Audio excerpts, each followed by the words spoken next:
देश का सबसे बड़ा क्रिमिनल लॉयर स्वर्गीय श्री राम जेठमलानी जी, और आज बात करेंगे उसी राम के हनुमान की। नमस्कार, मेरा नाम है शिप्रा शर्मा और आप देख रहे हैं लॉ स्ट्रीट भारत की खास पेशकश द लेजेंडरी लॉयर। आज के लेजेंडरी लॉयर में कहानी एक ऐसे लॉयर की जो आज कामयाबी की बुलंदियों पर है, लेकिन बावजूद इसके अपने गुरु के साए के साथ। आज का इंटरव्यू सीनियर एडवोकेट सतीशमान शिंदे जी के साथ। ये इंटरव्यू वो लोग खास जरूर देखें जिनके लिए वकालत सिर्फ पेशा नहीं बल्कि साधना है। नमस्कार, लॉ स्ट्रीट भारत की खास पेशकश द लेजेंडरी लॉयर में आप सभी का स्वागत है। और आज हम एक ऐसी शख्सियत के साथ बैठे हैं जो देश का सबसे बड़ा लॉयर है। एक ऐसा लॉयर जिन्होंने शायद ही आज तक कोई केस हारा हो। एक ऐसा लॉयर जिनके गुरु के नाम में ही राम का नाम है। एक ऐसा लॉयर जो कि राजनीतिक पार्टियां हो या बी टाउन के चमकते सितारे, जब कानूनी दांवपेच में फंसते हैं तो संकट मोचन की तरह उस नाम को याद करते हैं, और वो नाम है सीनियर एडवोकेट सतीशमान शिंदे जी का। और सतीशमान शिंदे जी आज हमारे साथ हैं। सर, आपका बहुमूल्य समय देने के लिए बहुत बहुत शुक्रिया। सर, जैसे कि मैंने अपने इंट्रो में बोला कि आपके गुरु के नाम में ही राम का नाम है, तो स्वर्गीय श्री राम जेठमलानी जी को आप कितना श्रेय देते हैं और आज भी वो कितना आपके साथ है? श्री राम भी हमारे पिता है, श्री राम भी हमारे भगवान है। इसलिए मुझे लगता है कि मैं श्री राम जेठमलानी जी के दरवाजे पे 1983-84 में पहुंच गया और उधर 10 साल मैं उनके साथ काम किया। 10 साल काम करने के बाद मैं अपनी पर्सनल जो प्राइवेट प्रैक्टिस थी वो सेटअप करके मैं हाई कोर्ट के सामने एक ऑफिस खोली थी 1993 में। उसके बाद वर्ली में आ गया क्योंकि मैं वर्ली में रहता था। अभी मैं बैठा हूँ, भगवान की शुक्र है कि ऊपर वाले की दया है, उसके वजह से मुझे ये यहाँ पे आश्रय मिला है। और मैं जानता हूँ कि यहाँ तक पहुँचने के लिए 40 बरस मुझे लगी है। और इस 40 बरसों में जो भी मैंने दिन देखे हैं, अगर मैं ये दिन नहीं देखा होता तो आज तक मैं यहाँ तक पहुँच नहीं पाता। और जब मैं 1983 में बम्बई पहली बार आया धारवाड़ से, तो मेरा कोई किसी से भी दोस्ती नहीं थी, किसी से भी पहचान नहीं थी, और मेरे पास सिर्फ भगवान के आशीर्वाद थे, श्री राम जी के आशीर्वाद थे। और मेरे पास मेरे यूनिवर्सिटी का 3rd रैंक का मेडल मिला था। और मूड कोर्ट कॉम्पिटिशन में, all India moot court competition में कंडक्टेड बाय बार काउंसिल, उसमें मुझे outstanding student advocate of the award का अवार्ड भी मिला था। वो आशीर्वाद लेके मैं बम्बई आ गया।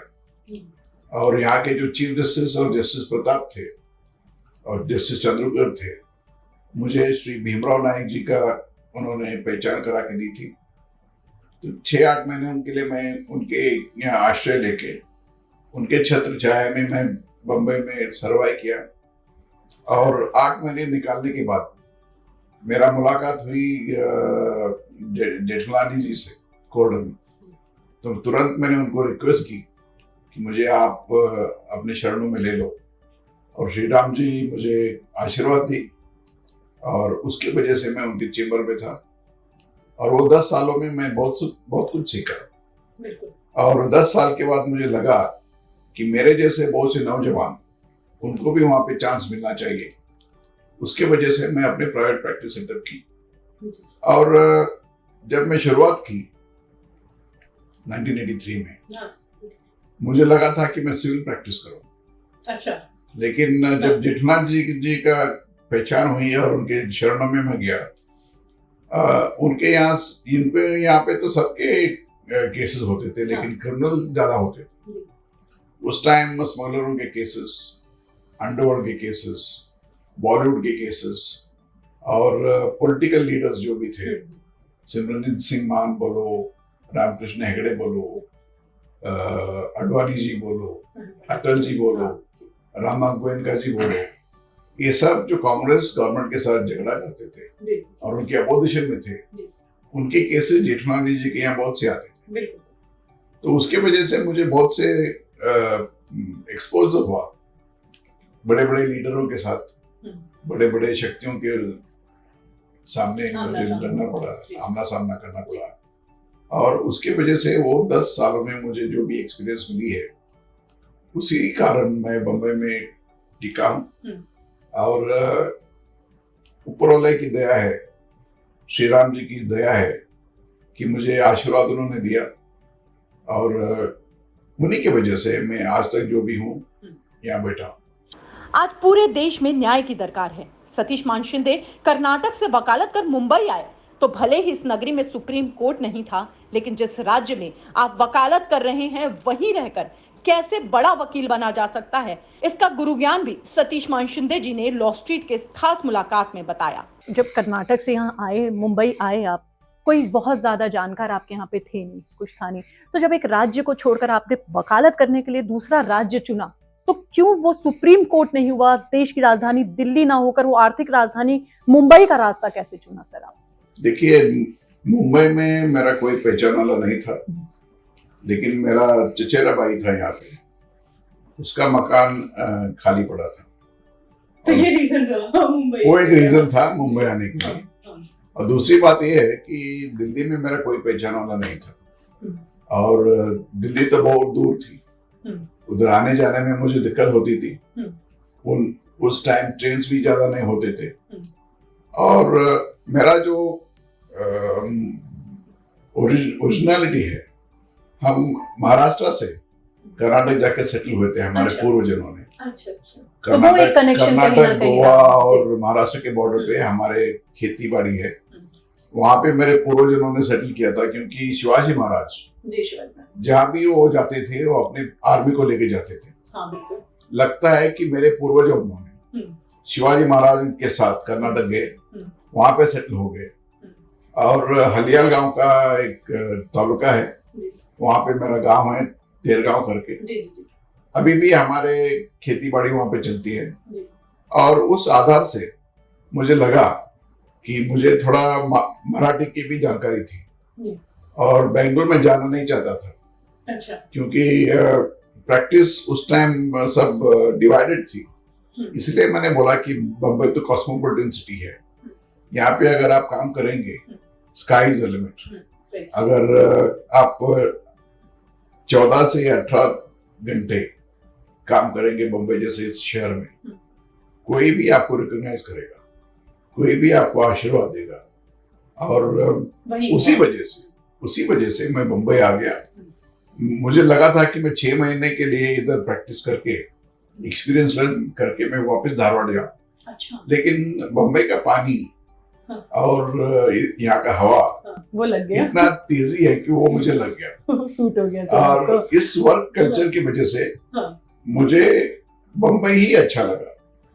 जब मैं 93 में अपने ऑफिस सेटअप कर रहा था, उस टाइम जेठमलानी जी ने मुझे पूछा था कि तुम दिल्ली क्यों ना आए थे। हाँ। मैंने बोला सर आप तो दिल्ली में हैं और कहीं जाते रहते हैं, लेकिन बम्बई तो आपका परमानेंट जगह है, और आपने मुझे यहाँ पे सिखाया है, इसका पानी मुझे लग गया है, उसका हवा लग गया है, इसलिए मैं बम्बई में ही रहूंगा। और उस टाइम मैं कुछ सोचा भी नहीं था, मेरे पास खुद का मकान भी नहीं था। 93 10 साल के बाद भी मेरा कुछ मकान नहीं था। तो पहली बात है कि मेरे जाने पहचान वाले बहुत हो गए थे 10 सालों में। बिल्कुल, हाँ। और मेरा बेस हो गया था मुंबई में, और उस टाइम में मैं बहुत से शक्तियों का जो बॉलीवुड में है, पॉलिटिक्स में है, इन सब का केसेस में चला रहा था। तो मुझे लगा कि मुझे बॉम्बे में रिकॉग्निशन मिल जाएगी। फर्स्ट जनरेशन लॉयर सतीश मान शिंदे एक किसान परिवार से ताल्लुक रखते हैं, लेकिन संजय दत्त से लेकर शाहरुख खान और ठाकरे परिवार के प्रिय हैं। नए लॉयर्स की आत्मविश्वास कहां से ला सकते हैं, ये भी जानिए खुद सतीश मान शिंदे जी से। फिर एक किसान परिवार से आप आते हैं, और एक जिस उम्र में आपने मुंबई का रुख किया, एक छोटी उम्र थी आपकी, एकदम से हाई प्रोफाइल केसेस देखे, जैसे आपने जेठमलानी जी के बारे में बताया कि बड़े बड़े नेता आते थे वहां पर, तो एक जो खुद के अंदर जो एक उनको फेस करने की जो एक कॉन्फिडेंस होता है, नए लॉयर्स जो होते हैं उनके लिए क्या कहना चाहेंगे? क्योंकि देखिए मैं किसान के फैमिली का हूँ, और मेरे पिताजी पहले जन थे जो 18 बच्चों में से उनकी उनके फैमिली में 18 बच्चे पैदा हुए थे, उनमें से 9 बच गए। उन 9 बच्चों में वो अकेले थे कि वो एजुकेशन करके, पढ़ाई करके गवर्नमेंट में नौकरी करते थे। वो तो रेवेन्यू कोर्ट में रिश्तेदार करके रिटायर हुए, और उन्होंने मुझे मिलिट्री स्कूल में रखा था, मेरे पिताजियों ने। अच्छा। पिताजी और माताजी ने तो वो मुझे और मेरे भाई को मिलिट्री स्कूल में रखा था। सैनिक स्कूल बीजापुर करके बीजापुर में है। हर एक स्टेट में उस टाइम एक एक सैनिक स्कूल होता था। उसमें ऑल इंडिया एग्जामिनेशन होने के बाद हम लोगों को भर्ती मिलती थी, गवर्नमेंट स्कॉलरशिप मिलती थी।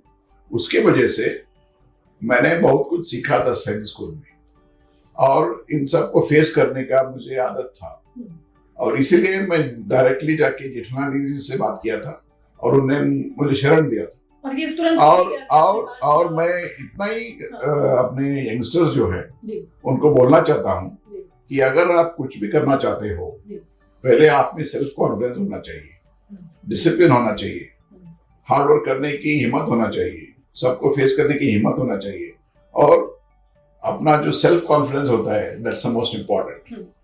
जब तक आप अपना सराउंडिंग के बारे में नहीं जानते हो, आप कुछ नहीं कर सकते हो। इसलिए आपका जनरल नॉलेज भी होना चाहिए, लैंग्वेज का भी नॉलेज होना चाहिए। हिंदी, मराठी या तमिलनाडु में जाएंगे तमिल सीखना चाहिए, कर्नाटक में जाएंगे तो कन्नड़ सीखना चाहिए, अगर नॉर्थ इंडिया में आप जाएंगे तो हिंदी तो जरूरी है। और आजकल सब स्टेट्स में लोकल लैंग्वेजेस की भाषा चलती है कोर्ट्स में, ऑफिशियल लैंग्वेज करके। इसलिए जो भी क्रिमिनल प्रैक्टिस करना चाह रहा हो या बड़े वकील होना चाह रहा हो, उसको तो लोकल लैंग्वेज सीखने की जरूरी है ही। और दूसरी बात, पहले 5-10 सालों में आपके पास वॉच और कैलेंडर नहीं होना चाहिए। अच्छा, ये क्यों सर? क्योंकि कोई संडे नहीं होता है, कोई दिन नहीं होता है, कोई रात नहीं होता है। आपको बहुत चांसेस मिलेंगे काम करने की, और कभी आप अपने घड़ी की तरफ नहीं देखना चाहिए कि मैं कितने टाइम में मैं घर पहुंचूं। अपना काम खत्म करो।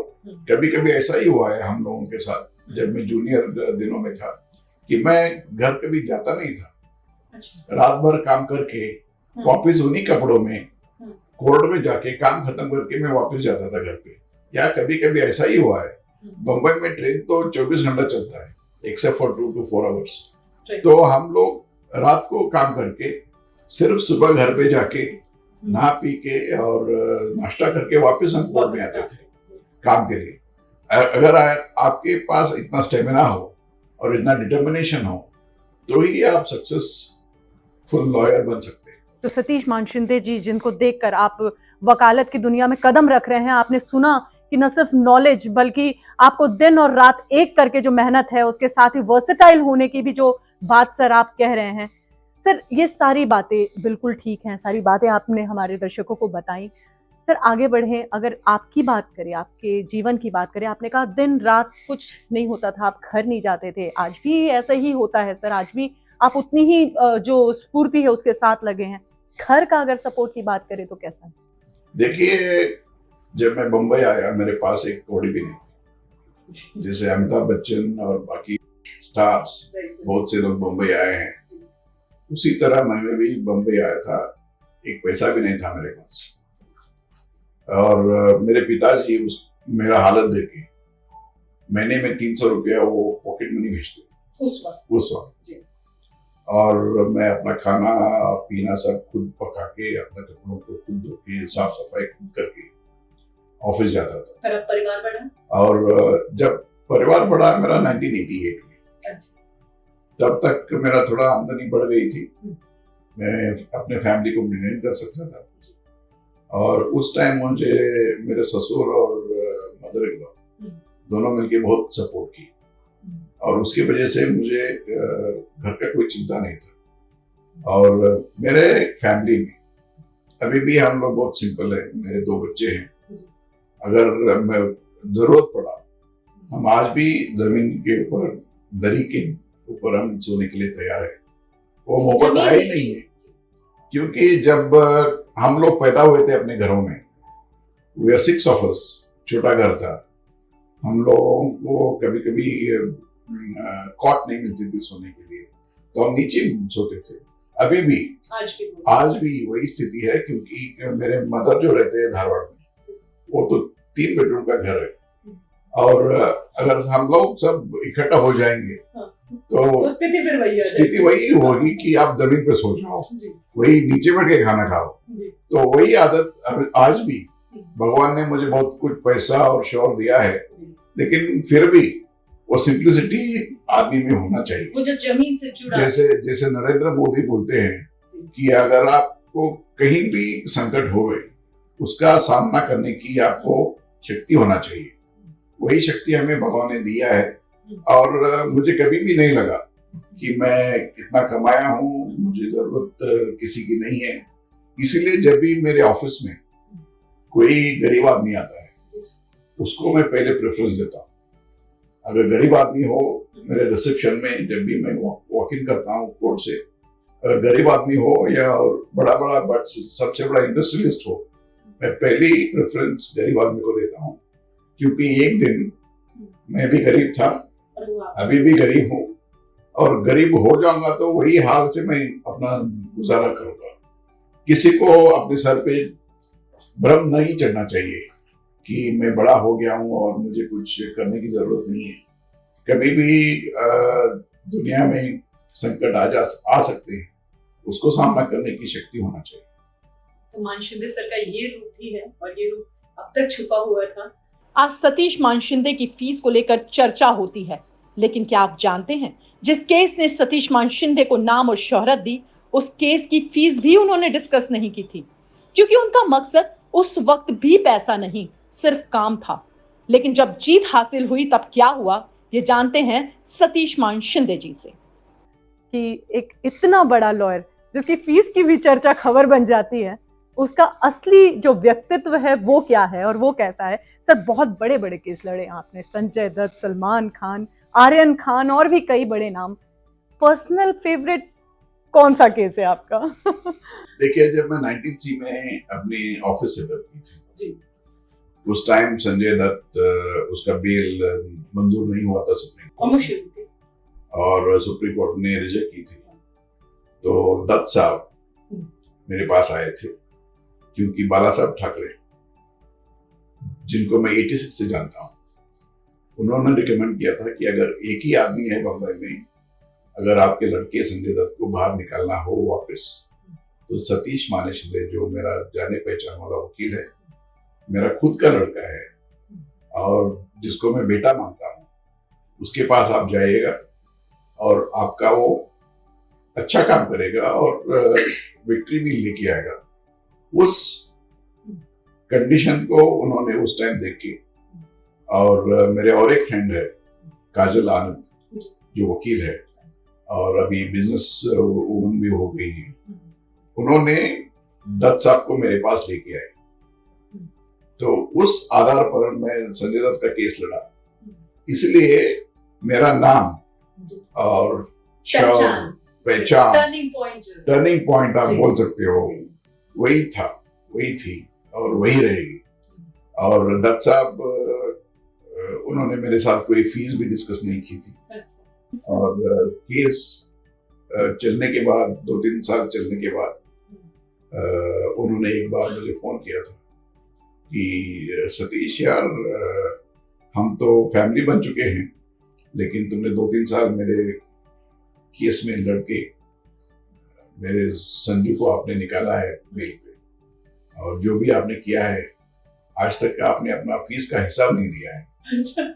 तो मैंने दत्त साहब को बोला कि दत्त साहब, आप जो भी आप समझते हो, आप मुझे भेज देना, क्योंकि मैं बाला साहब के रिक्वेस्ट पे, उनके आदेश पे आपके केस लड़ा था, और उन्हीं के आशीर्वाद से मैं आपका केस लड़ा और मुझे यश भी मिल गई थी। इसलिए दत्त साहब ने मुझे इतना बड़ा फी भेजे थे उस टाइम। तो उस कारण मेरे जो भी पर्सनल फाइनेंशियल प्रॉब्लम्स थे, वो सब निकल गए। अच्छा, वही टर्निंग पॉइंट थी। अच्छा, सब फाइनेंशियल प्रॉब्लम्स थी आपके पास। Name, fame, money, everything came to me because of Sanjay Dutt. And subsequently, everybody else recognized my capacity to work and my nature. अभी भी आज भी अगर कोई आवे, गरीब आवे, तो उनका केस हम फ्री में करते हैं, अच्छा। प्रो बोनो करते हैं। और मेरे ऑफिस में 50% से ज्यादा काम हम फ्री में करते हैं और चार्ज भी नहीं करते। अगर कोई तो ये अमीर आदमी या इंडस्ट्रियलिस्ट आएगा, हाँ। तो कभी कभी मेरा फी 10 लाख भी हो सकता है और 25 लाख भी हो सकता है। हाँ, लेकिन जब कोई गरीब जब कोई गरीब आएगा मेरे सामने, तो उनसे हम एक पैसा भी नहीं लेंगे, एक कौड़ी भी नहीं लेंगे, लेकिन उनका खर्चा भी हम ले सकते हैं अगर उसका कंडीशन हो तो।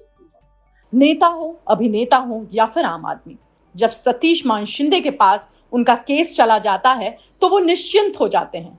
लेकिन जिस पर सब भरोसा करते हैं, उनको खुद पर कैसे और कितना भरोसा है, ये भी सुनिए।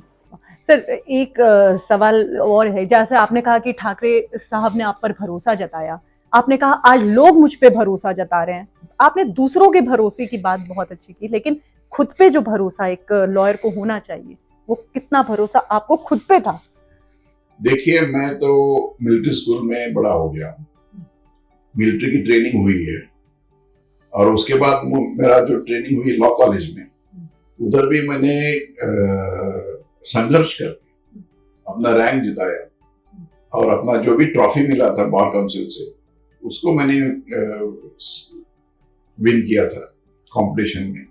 उसके वजह से मुझे खुद पे बहुत भरोसा है और अभिमान है कि मेरे पास जो भी कोई समस्या आवे या कोई क्लाइंट आवे, उसका मैं कोई कारण से, कोई क्वेश्चन से मैं उसको टुकराऊंगा नहीं, लेकिन मैं अपना पूरा बल लगा के लड़ूंगा, और जब तक मुझे विक्ट्री नहीं मिलेगी मैं लड़ता ही रहूंगा सुप्रीम कोर्ट। सतीश मान शिंदे जी को गुस्सा कब आता है? मुझे गुस्सा तो बहुत कम आता है, क्योंकि बहुत से टाइम ऐसा भी होता है कि जो मेरे अपोनेंट्स होते हैं कोर्ट में, मुझे चिढ़ाने की कोशिश करते हैं कि मैं ऑफ ट्रैक जाऊं। ये सब मैंने बहुत सीखा है 40 सालों में।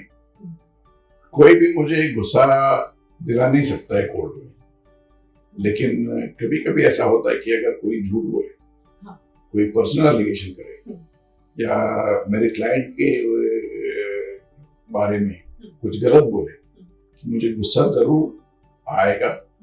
मैं अपना गुस्सा जो भी है उसको एग्जिबिट करूंगा, उसके बदले में मैं कुछ 2-3 शब्द भी बोलूंगा, लेकिन मैं खुद एकदम शांत आदमी हूँ कोर्ट में, और कभी कभी गुस्सा आता है तो मैं अपने आप को कंट्रोल करता हूँ।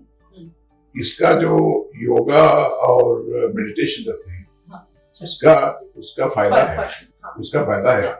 और बहुत से लोग जो प्रतिवादी होते हैं हमारे कोर्ट में, आपको ऑफ ट्रैक करने के लिए गुस्सा दिलाने की, गुस्से में ड्रैग करने की कोशिश करते हैं, तो वो तो मैं बहुत अपने आप को संभाल लेता हूँ। संभाल लेते हैं। मानसिक जो आपकी मानसिक जो एक्सरसाइज है, उसके साथ आप शारीरिक एक्सरसाइज का भी पूरा ध्यान रखते हैं सर।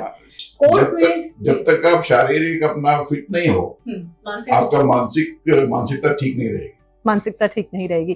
सर, कोर्ट रूम में तो आप बहुत आर्ग्यूमेंट करते हैं सर, बहुतों को चुप कराते हैं, घर पे चुप हो जाते?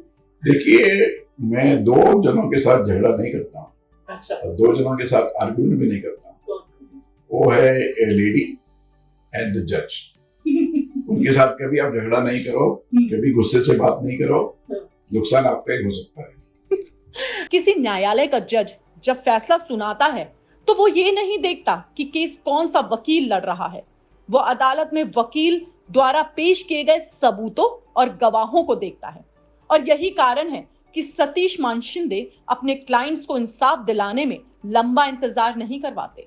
मान शिंदे सर, एक सवाल हमारे दर्शकों की ओर से आया था आपके लिए पूछने के लिए, और सवाल ये है सर कि आप तो प्राइम टाइम वकील हैं सर, अब कह लीजिए हाई प्रोफाइल केसेस आप बहुत लड़ते हैं। लिस्टिंग के मामले में उन्होंने क्वेश्चन लिखा था कि जो हाई प्रोफाइल केसेस की लिस्टिंग होती है वो बड़ा जल्दी हो जाती है, किसी वेब सीरीज की तरह की, तुरंत आज लगी कल हुआ परसों नरसों, और फिर 4 हियरिंग में। देखिए, मेरे पास जो भी क्लाइंट आते हैं, तो सर ये क्या है? मेरे पास जो भी क्लाइंट आते हैं वो सब फेमस वाले नहीं होते हैं, सब लीडर नहीं होते हैं या कोई बॉलीवुड के होते हैं, और कभी कभी ऐसा ही होता है कि गरीब भी मेरे पास आता है। सबके केसेस हम शुरुआत से, जब भी मैं लोअर कोर्ट में लड़ाई करता हूँ क्लाइंट के बारे में, क्लाइंट के बिहाफ पे, तो मेरा लक्ष्य होता है सुप्रीम कोर्ट तक लड़ने का। तो जो भी मैं प्रिपेयर करता हूँ पेपर्स लोअर कोर्ट के लिए, वही पेपर्स हम सुप्रीम कोर्ट तक भी लेके जा सकते हैं। तो उस आधार पे हमारा प्लीडिंग, हमारा डॉक्यूमेंटेशन जो बनता है उसी आधार पे बनता है। तो नंबर 1, जो भी मैं कुछ भी सेशंस कोर्ट में या मैजिस्ट्रेट कोर्ट में या हाई कोर्ट में फाइल करता हूँ, मेरा टारगेट होता है अगली कोर्ट का। अगर समझो यहाँ पे रिलीफ नहीं मिला तो तुरंत मैं, इसीलिए जब आर्यन खान का बेल नहीं हुआ पहली बार मैजिस्ट्रेट कोर्ट में, तुरंत मैंने एप्लीकेशन की थी सेशन कोर्ट में। जब सेशन कोर्ट में नहीं हुआ तो मैं तुरंत हाई कोर्ट में की। और जब ऑर्डर हुई थी 3:30 बजे, 4 बजे तक मेरा पिटीशन हाई कोर्ट में फाइल हो गया। तुरंत मैंने जज साहब को मेंशन की नेक्स्ट डे, तो मुझे लिस्टिंग मिली। इसमें कोई कारण नहीं था, कोई फेवरेटिज्म नहीं था, कोई हमने ट्रिक जताया नहीं, सिर्फ हमने अपना पूरा मशीनरी तैयार रखा था। क्योंकि हर लॉयर को रखना चाहिए पूरा, जी बिल्कुल। हर वकील को पूरा कॉन्फिडेंस होना चाहिए अपने आप पे, और इतना भी कॉन्फिडेंस ना हो कि सबको आप ग्रांटेड ले लो। अगर इतना आप भरोसा करेंगे तो कभी कभी आप हार भी सकते हो। हार का भी आपको सामने करने का शक्ति होना चाहिए। अगर पहले कोर्ट में आप हार गए, दूसरे कोर्ट में हार गए, तो तीसरे कोर्ट में हार गए, कम से कम चौथे कोर्ट में भी आपको विक्ट्री मिल सकती है। अंशित सर, जो पहला केस आपके शुरू में आपने बात करी संजय दत्त के केस को, और आज आर्यन खान के, ये जो एक लंबा डिफरेंस है, ये जो 2 केसेस के बीच में आपके अंदर की जो बदलाव है, ये बदलाव आप कितना महसूस करें? देखिए, जो भी बदलाव हुआ है आज तक अच्छे के लिए ही हुआ है, और इसका कारण वही है कि मैंने सिंसियरली अपना काम किया है। कोई गलत रास्ते से अपना यश आज तक जिताया नहीं। मेरे पास बहुत से क्लाइंट आते हैं, अमीर लोग, सबको लगता है कि सब लफड़ेबाजी काम चलती है कोर्ट में, सब अमीर लोग ऐसे सोचते हैं। गरीब जो आते हैं उनको खाने पीने के लिए पैसा नहीं होता है, तो वो तो ऐसे इसके बारे में सोच भी नहीं सकते। लेकिन मैं, जब भी अमीर क्लाइंट आता है आपके पास, हर एक वकील को अपने मन में रखना चाहिए कि जब हम कोर्ट में जाते हैं, ये तो मंदिर है, मंदिर को आप भ्रष्ट नहीं कर सकते हैं, भगवान को भी आप भ्रष्ट नहीं कर सकते। इसी पॉलिसी लेके आप चलते रहोगे तो आपका यश मिलेगा। बहुत से हमारे प्रोफेशन में ब्लैक शीप है, वो बहुत से कम लोग हैं, वो पूरे जुडिशरी के नाम बदनाम करना चाह रहे हैं। जैसे कि आपने देखा होगा इलाहाबाद कोर्ट में एक जज साहब को रिटायरमेंट के बाद उनको प्रोसिक्यूट किया। उड़ीसा में भी कोई जज था, उनको भी प्रोसिक्यूट किया। बहुत से जजेस थे जो आंध्र प्रदेश में, अपना जनार्दन रेड्डी के केस में रिटायर्ड और सुप्रीम जो जज बैठा था, उनके खिलाफ भी कार्रवाई लेना पड़ा। ऐसे बहुत से इंस्टेंसेस है जो आजकल सामने आ रहे हैं। उनसे आपको पैसा बहुत मिल सकता है, आप क्लाइंट को भी चीट कर सकते हो, लेकिन वो पैसा आप हजम नहीं कर सकते। गलत का रास्ता गलत ही हो सकता है। गलत का आप कोई रूट पकड़ेंगे तो पूरा खड्डे में ही जा सकते हैं। मतलब ईमानदारी के रास्ते पे ही पैसा कमाएं, पे जाओगे, भगवान आपको आशीर्वाद देगा, जज भी आपको आराम से सुनेगा। अगर आप ईमानदारी से काम करोगे, आपको यश मिलेगा। आप गलत रास्ते पकड़ोगे, आपको कोई टारगेट भी नहीं मिलेगा और आप खुद भी खा नहीं सकोगे।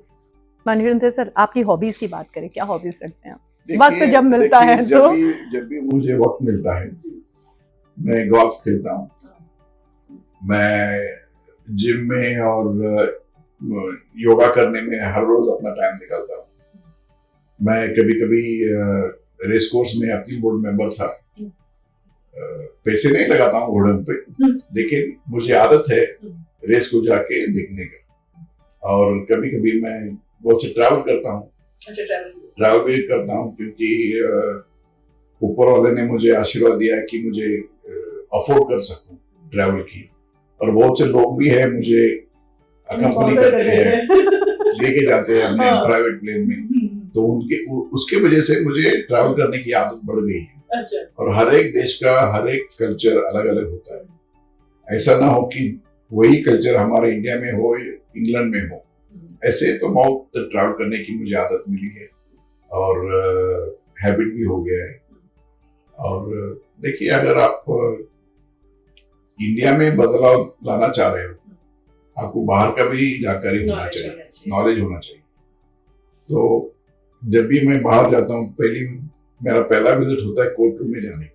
सर, तो ये डिफरेंस कैसा लगता है आपको? क्या लगता है भारतीय कानूनों में हमारा- है हमारा कमियां देश जैसे लगातार बातें हो रही हैं? जी। 125 to 135 करोड़ के पॉपुलेशन, और जो पॉपुलेशन है उसके वजह से जजेस का भी नंबर होना चाहिए प्रोपोर्शनेट। राइट।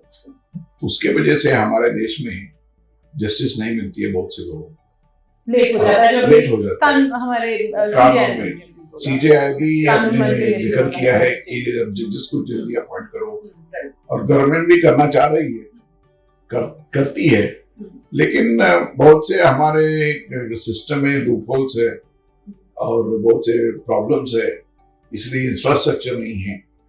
बाहर के देशों में आप जाओगे, जितना इम्पोर्टेंस आप कोर्ट को देते हो, वो इम्पोर्टेंस यहाँ पे नहीं है।